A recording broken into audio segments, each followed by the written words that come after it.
Thank you and good morning, everybody. Today's news conference is about Project Siphon. And Project Siphon is a joint forces operation involving a criminal organization operating across the Greater Toronto Area, responsible for a series of homicides and brazen open-air public shootings. The results of this investigation are unprecedented for Peel Region in terms of resolving multiple murders, the arrests of high-risk individuals, and the number of seizures. All of this has an impact on our local community and equally right across the GTA.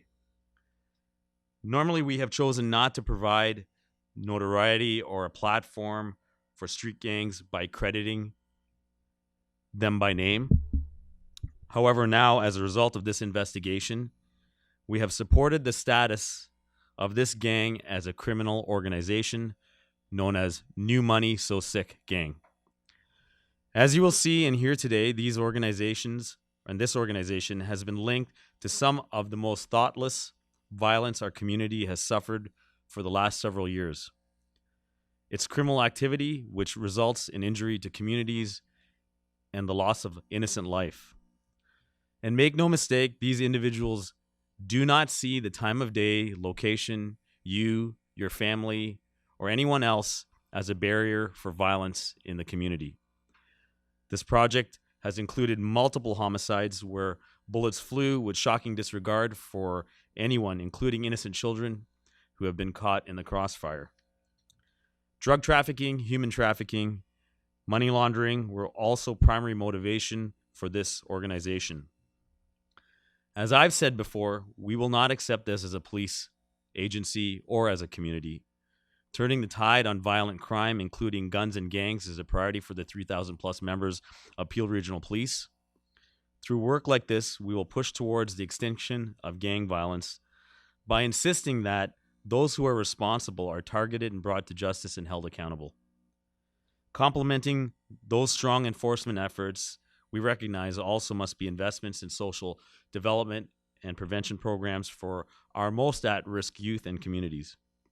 We need to ensure that our youth do not fill the void created like this project or other projects like it create. To accomplish this, our service and its partners are introducing a new gun and gang violence reduction strategy built upon the framework of community safety and well-being. Before I pass it on, I want to publicly express my gratitude to the dedicated women and men of Peel Regional Police and all of the partner agencies who committed to this project. Over 500 staff from Peel and a variety of other organizations participated in this project, Project Siphon, for over a year. The results achieved are a reflection of the professionalism, collective investigative excellence, and commitment that police agencies right across Ontario and Canada demonstrate daily, despite the dynamics our communities have experienced this year in 2020. To our members, you've made our community safer.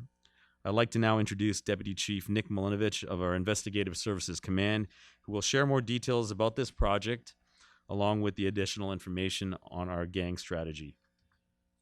Thank you, Chief Duraiappah. Today, we are pleased to tell you about the progress of a significant joint forces operation known as Project Siphon. This project commenced in September 2019 when members of our Specialized Enforcement Bureau began an investigation into a drug delivery network operating out of the cities of Mississauga and Brampton. As the project progressed, the investigative team began to focus its attention on a criminal organization known as New Money So Sick Gang. This gang was determined to be responsible for the delivery network as part of a large-scale drug trafficking operation across the Greater Toronto Area. In addition to the trafficking of large quantities of cocaine and fentanyl, this investigation has also linked the gang to some of our most outrageous incidents of violence. This includes multiple homicides, attempted homicides, human trafficking, and money laundering. Evidence gathered in this investigation has identified that this gang operated as a criminal organization as defined by the Criminal Code. Since the beginning of Project Siphon, 83 search warrants have been executed at locations across all 5 regions of the GTA. To date, 88 individuals have been arrested. Once complete, more than 800 charges will be laid in relation to this investigation. This includes participating in a criminal organization, firearms-related offenses, charges in relation to illegal drug possession and trafficking, murder, and conspiracy to commit an indictable offense. As a result of this coordinated project, the following seizures have occurred: 34 firearms, including some fully modified to become automatic high-capacity weapons, over $1.39 million in Canadian currency, over $1.9 million in illegal street drugs, which includes 1.4 kilograms of fentanyl, 13.7 kilograms of cocaine, 1.2 kilograms of crack, 187 kilograms of marijuana, and a variety of other illegal substances. The firearms seized during this investigation, we allege, were used in brazen shootings. And while it is difficult to determine or measure what has been prevented, we believe that the seizure of these firearms has saved lives. We are confident that the actions of Project Siphon and the team connected to this project have significantly dismantled the operation and hierarchy of the So Sick New Money Gang. The results of this project are a credit to the professionalism and commitment of this team. They have made our community a safer place to be, and they have done that through their work, but also through use of the gang violence reduction strategy. This strategy includes enhancements to our ability to respond to the emergencies and the risk created by gun and gang violence. It includes participation in projects like the ones we're discussing here today, but also the development of new programs to ensure those responsible for violence are held accountable. This work will be balanced by an understanding that we also need to invest in addressing the root causes of gun and gang violence. We are coupling our enforcement initiatives, like the one we're discussing today, with preventative programming and investments in community and social development programs intended to make our community safer. It will be programming built by our communities for our communities. We would also like to thank all of our partners that participated in this joint forces operation. This includes the Waterloo Regional Police, Toronto Police, Hamilton Police, Durham Regional Police, Halton Police, York Regional Police, the Ontario Provincial Police, and all the other agencies that helped support and participated in the takedown of this project.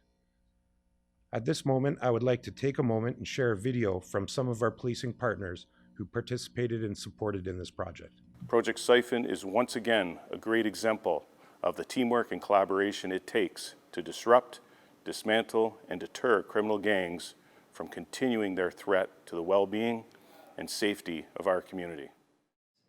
Gangs and the havoc they wreak know no boundaries. An investigation of this complexity and scope is only achievable through a deep commitment to collaboration. The commitment of GTA Police Services to the safety and well-being of our communities is unwavering, and there is no stronger testament to that than the plethora of arrests and charges laid as a result of Project Siphon. It's very important to understand that these organized criminal groups and their related persons of interest who are alleged to have committed these named offenses do not operate or remain within a distinct municipality and region. Therefore, it's essential that our law enforcement response is through the proper application of intelligence-based investigative techniques employed with a high degree of collaboration and cooperation between regions. Gun, gang, and drug activity creates a ripple effect in our community. We know violence does not have jurisdictional limits or walls. That is why it is important for policing agencies to work together to address violence collectively. We will continue to combat such violent crime and ensure individuals responsible are brought to justice. We also want to stress that we can't do this alone. When it comes to community safety, we need the community's help. Community members making reports helps our investigators to identify suspects and solve crimes. We would also like to thank the Gun and Gang Support Unit of the Ministry of the Attorney General of Ontario, who provided outstanding guidance, legal advice, and support to the investigative team. Thank you both to the Ministry of the Attorney General and the Public Prosecution Service of Canada for their support throughout this project. Additionally, we would like to thank the Canada Revenue Agency, Financial Transactions and Reports Analysis Centre of Canada, and the Provincial Asset Forfeiture Unit. I would like to conclude by saying that in Peel and within the police service, we will not accept gun and gang violence. Not only will we continue to contribute to initiatives like this to ensure that people responsible for violence and criminal activity are held accountable, but we will couple that with our gang and gun violence reduction strategy and a commitment to make sure that our communities are safer and healthier places to be. At this point, I would like to turn the microphone over to Superintendent Ottaway, who will provide you with further details of this project and some investigations. As you've all heard, we're here today to provide an update on arrests made in Project Siphon.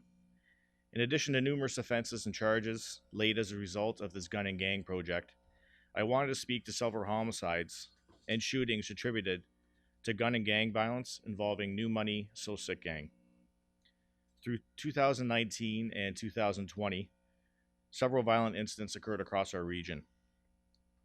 The first incident I want to speak about is the homicide of 17-year-old Jonathan Davis, which occurred on September 14, 2019. On that day, a rival gang of New Money So-Sick Gang was assembled at the rear of the building on Darcel Avenue in Mississauga. 2 vehicles drove into the apartment complex, and 7 suspects exited the vehicles armed with firearms. The suspects opened fire on the group of males congregating at the rear of the apartment complex. A significant number of rounds were fired, resulting in 6 people being struck by gunfire. Tragically, 17-year-old Jonathan Davis was struck by gunfire and fatally injured. Jonathan was not involved with any gang crime, and was an innocent victim who found himself caught in the middle of gunfire. As a result of our investigation to date, we believe that New Money So-Sick Gang members attended the apartment building to retaliate in an ongoing gang conflict.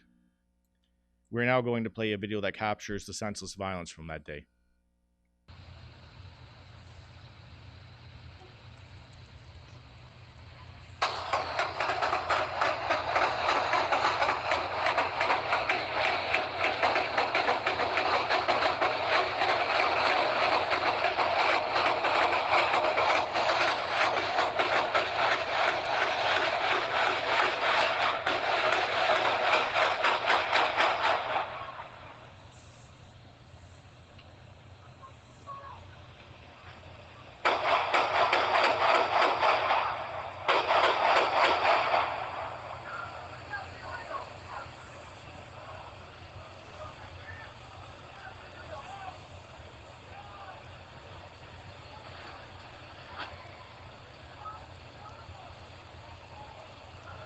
As we have previously reported, we have made 2 arrests in this investigation in July of this year, with 21-year-old Javon Valdez of Brampton and 19-year-old Safir Ahmed of Mississauga being charged with conspiracy to commit murder.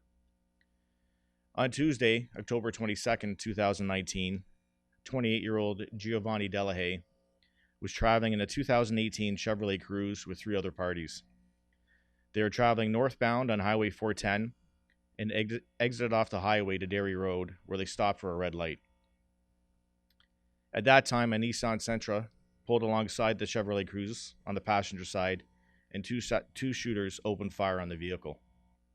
All 4 people in the vehicle were struck by gunfire, and tragically, Giovanni Delahaye was fatally injured. The other 3 victims were seriously injured, but survived their injuries. These 2 shootings are forensically linked, and the same vehicle was also used in both of the shootings. On Monday, August 3rd, 2020, 29-year-old Abi Fatah Salah was at his residence located on Huntington Ridge Road in Mississauga. He was exiting his garage when 2 suspects approached him and fired several shots. Mr. Salah was shot once in the head and succumbed to his injuries 2 days later in hospital. The two suspects fled the scene and were picked up by a dark-colored four-door vehicle. We will now play videos seized from the area that captures part of the shooting.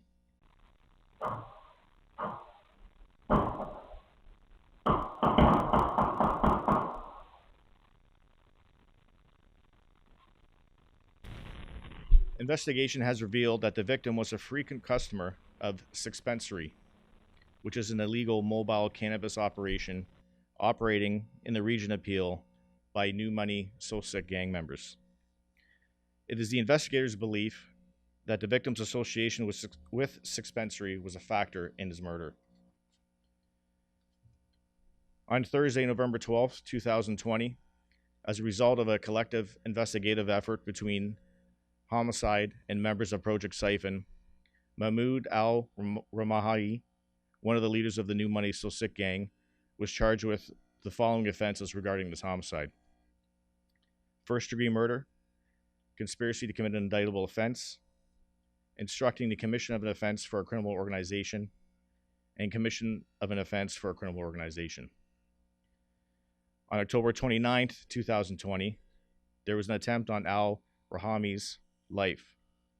At approximately 3:30 p.m. that day, in the area of Larkin Avenue and Ballard Drive in Nobleton, two suspects approached al-Rahami as he was in his vehicle at a residence. Both suspects drew handguns and opened fire on him, firing numerous rounds. Al-Rahami was able to flee the area and was not injured from the gunfire. Video has also been seized from this incident, which we will play now. This investigation is still ongoing, and anyone with information is encouraged to contact York Regional Police. The last shooting investigation I will speak about took place on August 31st, 2020. On this date, members of the New Money Sosic gang were present at a cemetery located on Jacuzzi Road in Brampton. They were present there to celebrate the birthday of one of their friends who had been murdered in 2016. While in the cemetery, several unknown suspects attended and opened fire on them. It resulted in a gun battle where over 70 rounds were fired. 3 people were struck by gunfire and transported to hospital where they have survived their injuries. This investigation is still ongoing and further arrests and charges are anticipated. Gun and gang crime investigations are complex and can take an extensive period of time to solve, as these cases in this project are an example. It should be noted that even as time goes by, our investigators are working tirelessly to bring a successful conclusion to all these senseless acts of violence. Project Siphon illustrates our organization's commitment, along with all the other police services involved, to putting an end to gun and gang crime. We will not tolerate this within our community. We will now take some questions. Also present with us today is Detective Sergeant Chad Lines, who is the primary investigator on Project Siphon, and he can answer any questions in relation to that project. Your question is, did we dismantle this criminal organization? My answer is absolutely.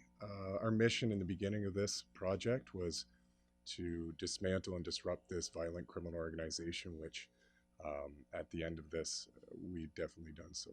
With the New Money Sosic gang, the gang conflict is constant. They have a number of gangs that they're constantly in battles with, violent battles. We have identified a number of other gangs in the region. We've already had information on these gangs to begin with. But yes, I mean, New Money Sosic gang is one of the prominent gangs in our region, but it's not the only one. So we do have a lot of intelligence that has been gleaned from the operation. What is Peel's strategy as it relates to gun and gang violence? And you're correct. We've seen the traditional approach, which is heavy on enforcement and large-scale drug sweeps. And at the end of those, traditionally, policing has considered that as the end. We've made an impact. We've addressed the particular gang or organization that we're trying to address and remove them from the community. And that's only one element of what we would consider a successful strategy. What we're doing here, and what I discussed earlier on, was it needs to be more of a strategy built on the principles of community safety and well-being planning. We need to be incredibly good in how we're responding to some of the emergencies and the risk created by gun and gang violence, but that needs to be coupled and balanced with program and initiatives in prevention and social development. And it's only through really a balanced curriculum of programming intended to achieve the objective, which is reduction of gun and gang violence and really improvement of our community safety, that I believe and that our service believes that you're going to achieve that. So that would be the first part of the question. And, you know, in relation to the second question, you're right, a lot of politics involved in that. All I can do is speak from my own experience. And what I can tell you is that a little over 90% of the firearms that we seized are traced from outside of this country. And, you know, a large percentage of the firearms that we do seize are possessed illegally. And that's just simply the data that we're able to collect. And certainly it's a consideration when we build our gang violence reduction strategy. It's a complex issue with a lot of different layers. And you're right, enforcement alone is not enough. Enforcement needs to be coupled with work towards really getting at the root causes of why we're seeing some of these tragedies, not only here locally in Peel, but throughout the GTA. And I really believe that's the only way we're going to be successful, in addition to efforts like these. The New Money Sosik gang, as far as their area of operations, they're a gang that's based out of Peel region. There's a sophisticated drug network that they operate within Brampton and Mississauga, but their reach spans into the GTA and surrounding regions. There's different levels of their organization, but what they do have is an area of control. The area that they control is done by through violence and threats of retribution for anyone operating in their area of control. They also operate in a larger area, especially with the cannabis delivery service, a dispensary, very lucrative business. It's not the business alone, it's the threat of violence and retribution that really prevents other people and other gangs from operating within their jurisdiction. I think general terms, I don't have the numbers in front of me, but the people that were arrested for the most part are adults. There are a couple of young offenders that were involved with the gang. But at this point, yeah, the majority would be considered adults. That concludes our press conference for today. Thank you very much for joining us. To be reminded that any additional images that you wish to obtain, you can do so by contacting our Media Relations Office. Thank you.